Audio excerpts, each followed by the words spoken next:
Samantala, nagkagulo po sa Cebu City Hall matapos magpilit na pumasok ang kampo ni suspended Mayor Michael Rama. Giit nila, pwede na silang magbalik trabaho dahil tapos na raw ang 6 na buwang suspension.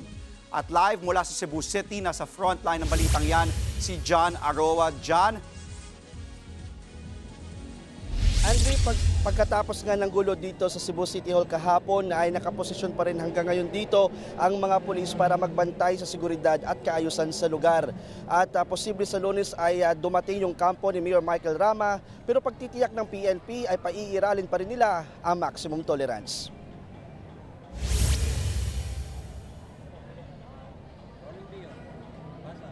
Yan ang tensyonadong eksena sa Cebu City Hall para matapos magpilit ang kampo ni Mayor Michael Rama na bumalik sa City Hall sa kabila ng dismissal sa hatol ng ombudsman dahil sa nepotismo at grave misconduct. Depensa ng kampo na alkalde, hindi pa naman final executory ang desisyon ng ombudsman. May TRO rin daw silang hawak mula sa Supreme Court. Bago ang dismissal, una nang pinatawan ng 6 na buwang preventive suspension si Rama. Kasama niyang sinuspindi sina Cebu City Administrator Attorney Colin Russell at ilan pang opisyal ng City Hall dahil sa hindi pagpapasahod sa ilang empleyado sa loob ng 10 buwan. Sa gitna ng gulo, inaresto si Attorney Russell dahil sa kasong usurpation of authority at resistance and disobedience to a person in authority. Nakapagpiyansa na si Russell kaninang umaga. Giit ni Russell, dahil tapos na ang kanilang 6 na buwang suspensyon, maituturing na abandonment at negligence of duty kung hindi sila babalik sa trabaho.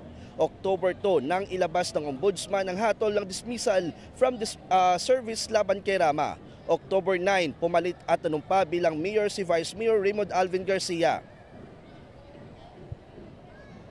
Mayor already assumed his office and shall continue until final judgment na dismissed siya. And unless we get another decision coming from the ombudsman or the regular courts or the DILG, then that's the only time we will act accordingly. But as of now, there is nothing. No? So everything that we are doing is all legal.